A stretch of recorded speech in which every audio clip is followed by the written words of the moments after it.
കണ്ണൂരിന്റെ party ഗ്രാമങ്ങളിൽ ഒരു കാക്ക നേരെ പറക്കണമോ മലന്ന് പറക്കണമോ എന്ന് വരെ പാർട്ടി തീരുമാനിക്കുന്നിടത്ത് അവിടെ നടന്ന കൊലപാതകങ്ങളുടെ എല്ലാ ഗൂഢാലോചനയിലും തലമൂത്ത പാർട്ടി നേതാക്കന്മാർക്ക് പങ്കുണ്ടാവില്ലേ? ആ നിങ്ങളാണ് 50 വർഷമായി കെ സുധാകരൻ എന്ന മനുഷ്യന്റെ പിന്നാലെ നടക്കുന്നത്. കേരള രാഷ്ട്രീയത്തിൽ നടന്ന രാഷ്ട്രീയ കൊലപാതകങ്ങളുടെ ഗൂഢാലോചനയുടെ കണക്കെടുത്താൽ പി ജയരാജൻ എത്ര പ്രാവശ്യം അകത്ത് കിടക്കണമായിരുന്നു. തീർച്ചയായും ഇത് വലിയ ഇച്ഛാഭംഗമാണ് പിക്കും അദ്ദേഹത്തിന്റെ പാർട്ടിക്കും നൽകിയിട്ടുള്ളത്. അങ്ങനെ പലതവണ കെ സുധാകരൻ രക്ഷപ്പെട്ടു എന്ന് പി ജയരാജൻ പറഞ്ഞപ്പോൾ അത് തനി വേട്ടക്കാരന്റെ ഭാഷയായിരുന്നു. നമസ്കാരം. LDF കൺവീനറും CPM കേന്ദ്ര കമ്മിറ്റി അംഗവുമായ പി ജയരാജനെ ട്രെയിൻ യാത്രക്കിടയിൽ വെടിവെച്ചു കൊല്ലാൻ ശ്രമിച്ചതിന്റെ ഗൂഢാലോചന കേസിൽ KPCC പ്രസിഡന്റ് കെ സുധാകരനെ ഹൈക്കോടതി കുറ്റവിമുക്തനാക്കിയല്ലോ. നീണ്ട 30 കൊല്ലങ്ങൾ കഴിഞ്ഞ് കെ സുധാകരന് ആശ്വാസവിധി ഉണ്ടായിരിക്കുന്നു. എന്നാൽ ഈ വിധിക്ക് ശേഷവും ഇര എന്ന് പറയപ്പെടുന്ന പി ജയരാജൻ പ്രതികരിച്ചത് വിധിയെ ചോദ്യം ചെയ്യും എന്നു തന്നെയാണ്. മാത്രമല്ല, അറിയാതെയാണെങ്കിലും മറ്റൊരു കാര്യം കൂടി ജയരാജന്റെ വായിൽ നിന്ന് വീണു. കെ സുധാകരൻ പലതവണ രക്ഷപ്പെട്ടിട്ടുള്ളതാണ് എന്നാണ് ജയരാജൻ പറഞ്ഞത്. സുധാകരൻ പലതവണ രക്ഷപ്പെട്ടിട്ടുള്ള കാര്യം പി ജയരാജൻ എങ്ങനെ അറിയാം എന്നുള്ളത് ഒരു ചോദ്യമാണ്. അതിന്റെ ഉത്തരവും നമുക്കറിയാം. ഇതേക്കുറിച്ച് മഹിളാ കോൺഗ്രസ് സംസ്ഥാന കമ്മിറ്റി അംഗം നിഷ തെറ്റയിൽ സമൂഹ മാധ്യമത്തിലൂടെ ഒരു വീഡിയോ പങ്കുവച്ചിട്ടുണ്ട്. നമുക്ക് ആ വീഡിയോ ഒന്ന് കാണാം. നമസ്കാരം. 29 വർഷമായി പി ജയരാജൻ എന്ന CPM നേതാവ് കാത്തിരിക്കുകയാണ് കെ സുധാകരനെ കൊടുക്കാൻ വലക്കണ്ണികൾ മുറുക്കി. പി മാത്രമല്ല, പിണറായി സഖാവും CPM പാർട്ടിയും ആ കാത്തിരിപ്പ് തുടരുകയാണ്. CPMന്റെ നേതാക്കന്മാർക്ക് ഇത്രത്തോളം ശത്രുതയുള്ള മറ്റൊരു നേതാവും കേരളത്തിൽ ഉണ്ടായിട്ടില്ല. 1995-ൽ പി ജയരാജനെ വധിക്കാൻ ശ്രമിച്ച കേസിൽ ഗൂഢാലോചന നടത്തി എന്നതാണ് സുധാകരനെതിരെ ജയരാജൻ നൽകിയ പരാതി.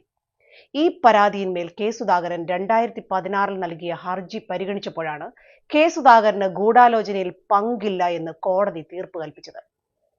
പിയുടെ വക്കീൽ തലകുത്തി നിന്ന് വാദിച്ചിട്ടും ഗൂഢാലോചനയിൽ കെ സുധാകരന്റെ പങ്കു തെളിയിക്കാൻ സാധിച്ചിട്ടില്ല. പി ജയരാജൻ മാധ്യമങ്ങൾക്ക് കൊടുത്ത അഭിമുഖത്തിൽ മറ്റൊന്നുകൂടി പറഞ്ഞു വെച്ചിട്ടുണ്ട്. കെ സുധാകരൻ ഇത്തരം കാര്യങ്ങളിൽ നിന്ന് പലതവണ രക്ഷപ്പെട്ടിട്ടുണ്ട് എന്ന്. ഇത് സുപ്രീം കോടതിയിൽ അപ്പീൽ ഫയൽ ചെയ്യുന്നതിന് വേണ്ടിയിട്ടുള്ള നിയമപരമായ നടപടികൾ ഞാനും സ്വീകരിക്കാൻ ഉദ്ദേശിക്കുകയാണ്. കാരണം സുധാകരൻ പലപ്പോഴും രക്ഷപ്പെട്ടിട്ടുള്ള ആളാണ്. അപ്പോൾ എന്താണ് പി പറഞ്ഞതിന്റെ അർത്ഥം? CPM തൊടുത്തുവിട്ട വെടിയുണ്ടകളുടെ മുന്നിൽ നിന്ന് പലതവണ തലനാരിഴയ്ക്കാണ് കെ സുധാകരൻ രക്ഷപ്പെട്ടത്. അതായത് CPM ഒരുക്കിയ എല്ലാ കെണികളിൽ നിന്നും കെ സുധാകരൻ രക്ഷപ്പെട്ടു എന്നാണ് അർത്ഥം. അത് CPMന് സഹിക്കാൻ കഴിയുന്നില്ല. അതുകൊണ്ട് ഈ കെണിയിലെങ്കിലും സുധാകരനെ പെടുത്തിയേ ഇവർക്ക് മതിയാകൂ. പക്ഷേ ശ്രമം അപ്പോഴും നടന്നില്ല. CPM വെച്ച കെണിയിൽ നിന്നും സുധാകരൻ ചാടിപ്പോയിരിക്കുന്നു.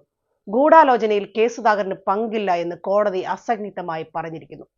30 വർഷം നീണ്ട നിയമ പോരാട്ടങ്ങളിൽ ഒരിടത്തും കേസ് തെളിയിക്കാൻ പിയുടെ വക്കീലന്മാർക്ക് അല്ലെങ്കിൽ CPM പാർട്ടിക്ക് കഴിഞ്ഞിട്ടേയില്ല. തീർച്ചയായും ഇത് വലിയ ഇച്ഛാഭംഗമാണ് പിക്കും അദ്ദേഹത്തിന്റെ പാർട്ടിക്കും നൽകിയിട്ടുള്ളത്. അങ്ങനെ പലതവണ കെ സുധാകരൻ രക്ഷപ്പെട്ടു എന്ന് പി ജയരാജൻ പറഞ്ഞപ്പോൾ അത് തനി വേട്ടക്കാരന്റെ ഭാഷയായിരുന്നു. അതുകൊണ്ട് ഇനിയും ഞങ്ങൾ കെണി വച്ചിരിക്കും എന്ന് തന്നെയാണ് ആ ശരീരഭാഷയുടെ അർത്ഥം. ഇനി ഞാൻ ഗൂഢാലോചന കേസുകളുടെ മറ്റൊരു വശം പറയട്ടെ. കേരള രാഷ്ട്രീയത്തിൽ നടന്ന രാഷ്ട്രീയ കൊലപാതകങ്ങളുടെ ഗൂഢാലോചനയുടെ കണക്കെടുത്താൽ പി ജയരാജൻ എത്ര പ്രാവശ്യം അകത്ത് കിടക്കണമായിരുന്നു. പി ജയരാജന് LDF കൺവീനർ ആകാൻ സാധിക്കുമായിരുന്നു. പിണറായി സഖാവിന് മുഖ്യമന്ത്രിയാകാൻ സാധിക്കുമായിരുന്നു. കണ്ണൂരിലെ CPMന്റെ ഉന്നത നേതാക്കന്മാർ എത്ര പേർ അഴിക്കുള്ളിലാകുമായിരുന്നു. കുലംകുത്തി എന്നും കുലംകുത്തി തന്നെ എന്ന് പറഞ്ഞ് TP ചന്ദ്രശേഖരന്റെ വധത്തെ ന്യായീകരിച്ച പിണറായി സഖാവിന് ആ കൊലപാതകത്തിന്റെ ഗൂഢാലോചനയിൽ പങ്കുണ്ട് എന്ന് ജനം സംശയിച്ചാൽ അതിലെന്താണ് തെറ്റ്?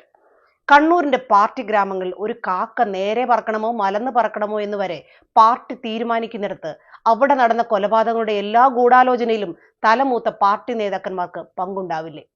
ആ നിങ്ങളാണ് 50 വർഷമായി കെ സുധാകരൻ എന്ന മനുഷ്യന്റെ പിന്നാലെ നടക്കുന്നത്. ഇനി എന്റെ ചോദ്യം ഇതാണ്: ഇപ്പോൾ പാർട്ടിക്ക് ഭരണം കയ്യിലുണ്ടല്ലോ, എന്നിട്ടും കെ സുധാകരനെതിരെ തെളിവുകൾ ഹാജരാക്കാൻ പി ജയരാജന്റെ പ്രോസിക്യൂഷന് കഴിയാതെ പോയത് എന്തുകൊണ്ടാണ്?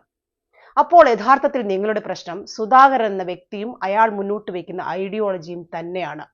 TP ചന്ദ്രശേഖരനെയും ജയകൃഷ്ണൻ മാഷിനെയും അരിൽ ഷുക്കൂറിനെയും കൃപേഷിനെയും ശരത് ലാലിനെയും ഒക്കെ കൊന്നുകളഞ്ഞത് CPMനെതിരെ അവരൊക്കെ മുന്നോട്ട് വെച്ച ഐഡിയോളജി ഒന്നുകൊണ്ട് മാത്രമാണ്. ഞങ്ങൾ ഉയർത്തിയ മുദ്രാവാക്യമല്ല വിളിക്കുന്നതെങ്കിൽ ഞങ്ങൾ അവരെ കൊന്നുകളയും.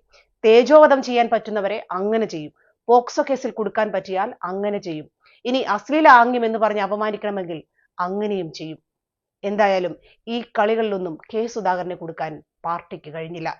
ഇ.പി. ജയരാജന്റെ ഭാഷയിൽ പറഞ്ഞാൽ ഇര വഴുതിപ്പോയിരിക്കുന്നു.